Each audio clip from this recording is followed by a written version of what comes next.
Hello and welcome to a Waiting for Next Year video. We're filming live in front of the West Side Market behind me, right there.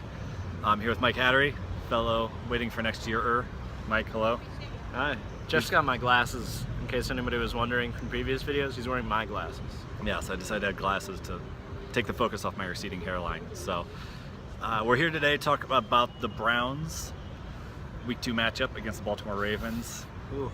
Not a lot of confidence coming out of Mike on that reaction. Spicy. There. Spicy. It is spicy.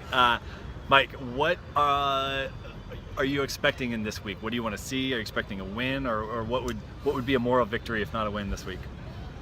I don't care about moral victories anymore. Like, I do care about moral victories with DeShone Kizer. I don't care about moral victories for the overall team. To me, put up 20-plus points. I want the offense to put up 20-plus points, and I want the defense to give up 24 or less. That's what I want. That's fair. And if they lose 24-21, I'm fine. That's okay. That's fair. The schedule eases up quite a bit after this, so this isn't the part of the schedule that we're really looking at wins, probably. This is... Come on, it's Joe Flacco.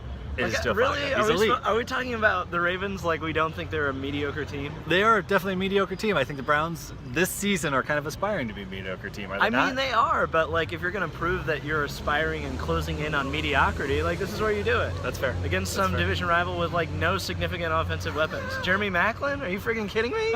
He's like 40. That's fair. That's fair. Who's their running back? Terrence West? It would be nice to see Ja'Marr Taylor and the Browns secondary bounce back. Antonio Brown torched them, but Antonio Brown torches everybody. So it'd be nice to see this week them kind of shut some people down. What speaking of specific units, what units are you looking for this week to kind of step up? And last week we saw a couple units perform well, a couple perform poorly. Week 1 is always kind of a fluke. Which ones are you looking to see if maybe can be the real thing this week? I'm really excited to see the defensive backfield again. Like, I think we saw, you mentioned Brown, but overall, they played a really good game. And even for Brown, like, if you give up 100 yards and 1 touchdown to Antonio Brown, that's an average day, right? That's fair. So, if I get a good day from Brian Brody Calhoun, I want to see what Jabril Peppers looks like over the top. I want to see if Maclin tries to stretch the field and see how they're sort of setting Peppers and how he looks in coverage again, because I think he's been a really encouraging sign in Week 1. So, I'm optimistic. I love this Browns team. It's a fun squad. There's guys to cheer for. I said this last week, but it's fun to have a team that finally has some high ceiling guys. I think last year they laid a base, but the base was somewhat boring. There's a lot of good but not great players, and those guys are kind of slotted in around some more high ceiling guys. You've touched on this already, and it's obviously something that you really want to talk about, so I'm just kind of giving in and letting you do it. But what do you want to see from DeShone Kizer this week, other than just his beautiful face?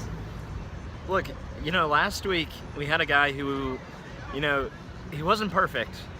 He had a lot of coverage, a lot of issues with sacks. He's holding on to the ball way too long. So I think the first thing we want to see is, can he consistently get the ball out quicker? So that's the top of the list. After that is, will he start to get more and more comfortable making the check down when that's all he has, just getting it out? And those are a function of each other. I think there were a couple of times where he had the 4-yard safety valve. He didn't want it, and then he took a sack. So I think that's a big play to watch. And I think the other thing is, how is he commanding the offense? How is he making adjustments at the line? Are we having, numerous false start penalties because we're, out of sync? Are we having a lot of delay of game penalties? That's the sort of thing where I want to see that he can control the offense, and I want to see him make quicker decisions. The thing that I noticed a lot last week was that the offensive line is an area that they've drafted quite a few guys pretty high in that. They spent a lot of money in free agency on the offensive line. It seemed like they were pretty obviously hoping to build an offensive line that was a strength of the team, and that didn't appear to be so last week. Kizer held onto the ball a little bit too long, but I don't think it's unfair to expect them to hold on a little bit longer with the assets that have been put there. And also the running game was not great last week, and when you've got a rookie quarterback, you need the running game to look good. Now, the Ravens aren't a fun team to run on in the first place, but I'd really like to see the offensive line step up a little bit this week and maybe dominate a little bit more. I think that they've got the assets, spent in that area that they should be more dominant. Yeah. No, Treader was pretty mediocre last week, and I think we all expected J.C. Treader to be a little better at center. Even Zeitler had some issues, I think, and he's had some injury problems early. Absolutely would like to see them be better. And I also think one of the things I think the Steelers' offensive front maybe was undervalued.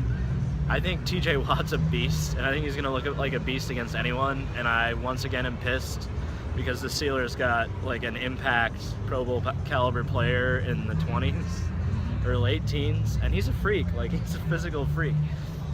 So, you know, I'd like to see how they look against the Ravens, because I think it'll give us a better feel for how good maybe the Pittsburgh defensive line was, and how much of a role they might have played in slowing Crowell. All right, thank you, Mike. If you've been a listener of Waiting for Next Year podcasts and videos in the past, you know that Mike never does a podcast without talking about Great Lakes Brewery. So I actually took him to Great Lakes Brewery and made him drink a couple before this, so that to get it out of his system. It's So true. what you can do your claim. What do you want them to do year round? I want Conway's year-round. I want the Grande Lagos, and I'll tell you, I just had the Goes, which I've had here before, and I had forgotten it, and it's too salty. The coriander is unnecessary, and honestly, just give me the Conways here. Let's go. I was hoping to parlay this into some kind of sponsorship, but you just kind of ruined that for All us, right, didn't what are you? you gonna do? So, anyways, thank you for watching. As always, subscribe, like, comment. It helps us out a ton. It gets you the content right away. So, you know, the more that you can do to interact with us, the more we can do to interact with you. We appreciate you watching. Again, it's Waiting for Next Year, and we'll see you next time.